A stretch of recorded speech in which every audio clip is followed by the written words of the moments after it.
का निर्माण कैसे होता है। तो हमने बात की थी, ये जो डायग्राम बनाया है ये एक सेल है जिसको कहा जाता है, इस सेल का नाम है गैल्वेनिक सेल।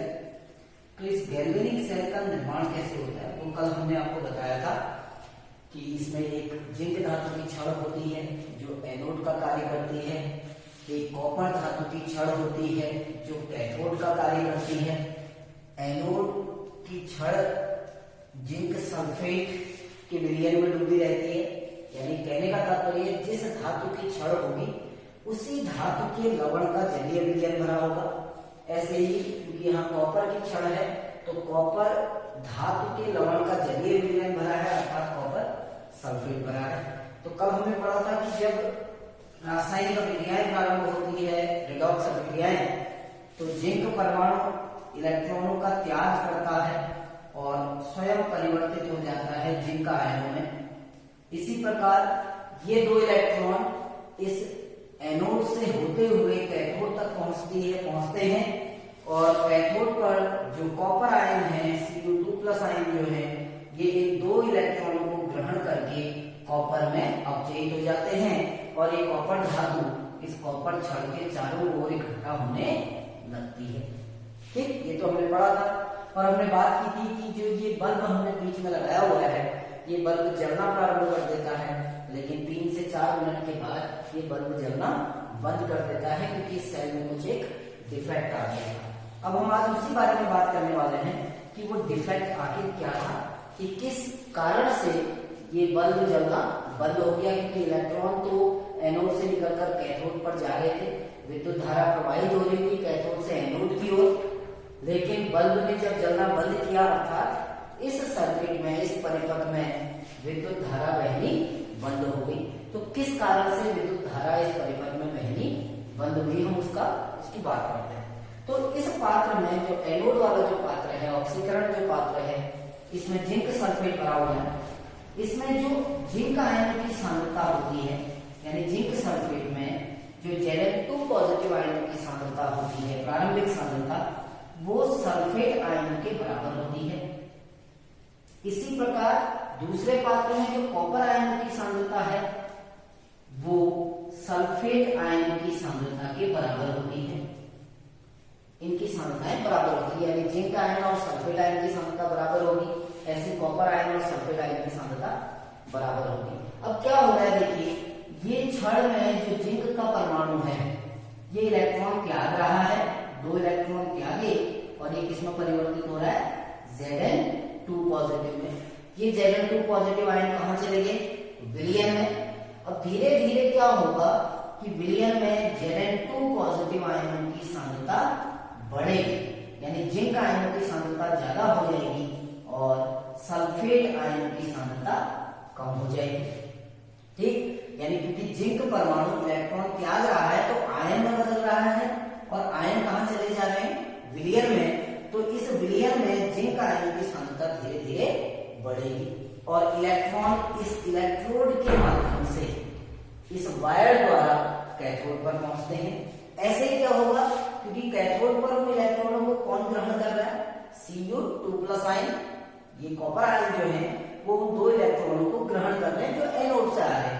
तो पहले तो कॉपर आयन और सल्फेट आयन की सांद्रता बराबर थी, लेकिन धीरे धीरे क्या हो रहा है कि जो कॉपर आयन है वो 2 इलेक्ट्रॉन ग्रहण करके किसमें बदल रहे हैं, कॉपर धातु में। तो आयन किसमें बदल जा रहे हैं, धातु में। तो धीरे धीरे कॉपर आयन की संख्या जो राइट हैंड साइड वाला जो हमारा कंटेनर है, इस कंटेनर में कॉपर आयन की जो सांद्रता है वो कम हो जाएगी, किससे, सल्फेट आयन से। यानी क्या हो रहा है, बाएं वाले विलयन में जिंक आयन की सांद्रता बढ़ रही है, जिससे क्या होता है, इस विलयन पर धनावेश उत्पन्न हो जाता है। अब राइट हैंड साइड वाले फिगर में क्योंकि सल्फेट आयन की सांद्रता बढ़ रही है तो इस विलयन पर ऋणावेश उत्पन्न हो जाता है। कॉपर आयन घट गए यानी सल्फेट आयन बढ़ गए, तो क्योंकि सल्फेट आयन कहाँ है, सॉल्यूशन में है, तो सॉल्यूशन पे कौन सा चार्ज आ गया, नेगेटिव चार्ज आ गया। अब होगा क्या, देखिए सपोज कीजिए कि जिंक आयन में अपने इलेक्ट्रॉन त्यागे, जिंक धातु में अपने इलेक्ट्रॉन त्यागे और आयन में कन्वर्ट हुआ, आयन सॉल्यूशन में चले गए, जिससे जिंक आयन की सांद्रता बढ़ गई, सल्फेट आयन की सांद्रता कम हो गई। अब जो अगला जिंक आयन है, जिंक धातु सॉरी, जो अगली जिंक धातु का जो परमाणु है, जब वो इलेक्ट्रॉन त्यागेगा तो वो इलेक्ट्रॉन एनोड से कैथोड पर नहीं जा पाएंगे। इसको मैं एक छोटा सा एग्जांपल के माध्यम से समझाता हूं कि Zn2 पॉजिटिव आयन का मतलब क्या है कि जिंक जो ये आयन है, इसको 2 इलेक्ट्रॉन की इसके पास क्या है, कमी है, तो इसको कितने इलेक्ट्रॉन चाहिए, 2 इलेक्ट्रॉन। जैसे हम सपोज यहां से उदाहरण से लेते हैं कि ये जिंक आयन विलियन में है, ठीक। अब क्या हुआ, इस जिंक परमाणु ने 2 इलेक्ट्रॉन त्यागे और ये भी किसमें बदल गया, Zn2 पॉजिटिव में। अब ये जो 2 इलेक्ट्रॉन निकले ये एनोड से कैथोड पे नहीं जाएंगे, क्योंकि इन इलेक्ट्रॉनों को कौन ग्रहण कर लेगा, जिंक आयन। कैसे ग्रहण करेगा, क्योंकि इसको भी तो आवश्यकता है। इस जिंक आयन के पास 2 इकाई धनावेश यानी 2 इलेक्ट्रॉनों की कमी है, और इसके सामने से 2 इलेक्ट्रॉन अगर जा रहे हैं तो ये कहीं जाने नहीं देगा। जैसे मैं उदाहरण दे रहा था ना कि यदि हमें भूख लगी है और मेरे सामने भोजन आ रहा है तो मैं किसी और को देने की सोचूंगा भी नहीं, पहले अपना पेट भरूंगा, है ना, पहले अपने को संतृप्त करूंगा तब दूसरे को दूंगा। मेरे को भूख लगी है, सामने खाना आ रहा है, मैं किसी और को दे दूं, ऐसा पॉसिबल नहीं है।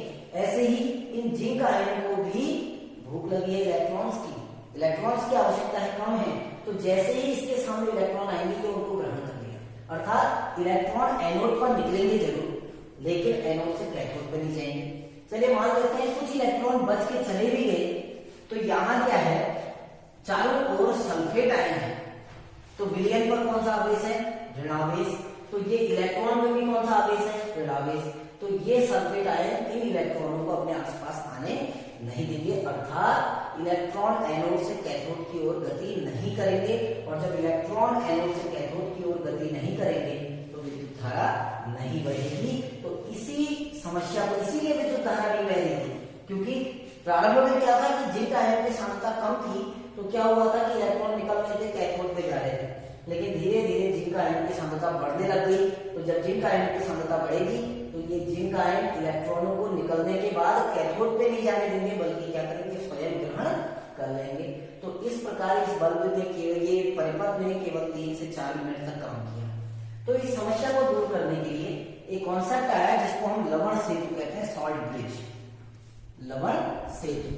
तो साइंटिस्ट लोगों ने क्या किया, इस सांद्रता को घटाने के लिए, इन जिंक आयन की सांद्रता को घटाने के लिए और यहाँ सल्फेट आयन की सांद्रता को घटाने के लिए एक उल्टी यू आकार की नली लगा दी, और इस यू आकार की नली में कुछ वैद्युत अपघट्य भर दिए, जैसे potassium chloride, potassium nitrate, ammonium nitrate. तो ऐसे ही कुछ वैद्युत अपघट्य भर दिए।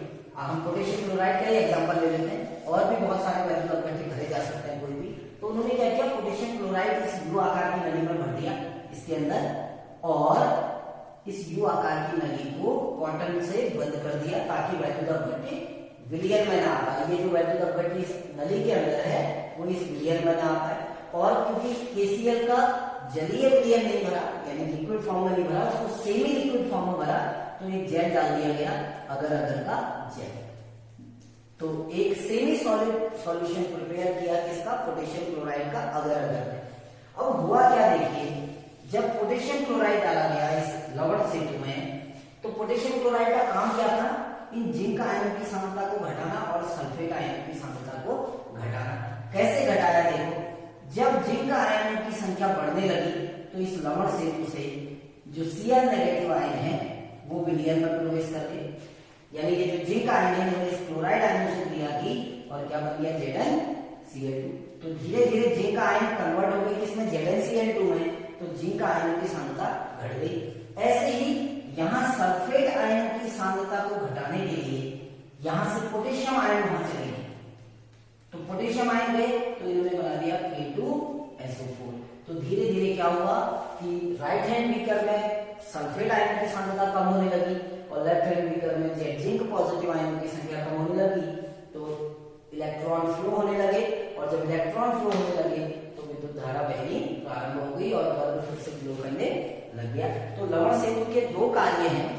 अगर पूछा जाए कि लवण सेतु होता क्या है, तो लवण सेतु एक उल्टी यू आकार की नली है जिसमें पोटेशियम क्लोराइड और अगर अगर का जेल भरा रहता है। इसका काम क्या होता है, इसका काम होता है कि इस सेल की जो इलेक्ट्रिकल न्यूट्रलिटी है उसको मेंटेन रखना। सेल की जो विद्युत उदासीनता है उस विद्युत उदासीनता को बनाए रखने का काम कौन करता है? लवण सेतु। कैसे करता है वो बता चुका हूं, जिंक आयनों की सांद्रता को घटाकर और सल्फेट आयनों की सांद्रता को घटाकर इस जो विद्युत उदासीनता है उसको बनाए रखता है। दूसरा काम होता है कि जो आंतरिक परिपथ है, जो इंटरनल सर्किट है, उसको मेंटेन रखना है, क्योंकि रिडॉक्स अभिक्रिया में एक तो जिंक की छड़ भाग ले रही है और दूसरा आपका कॉपर आयन भाग ले रहे हैं। कॉपर आयन कहाँ से? कॉपर सल्फेट की।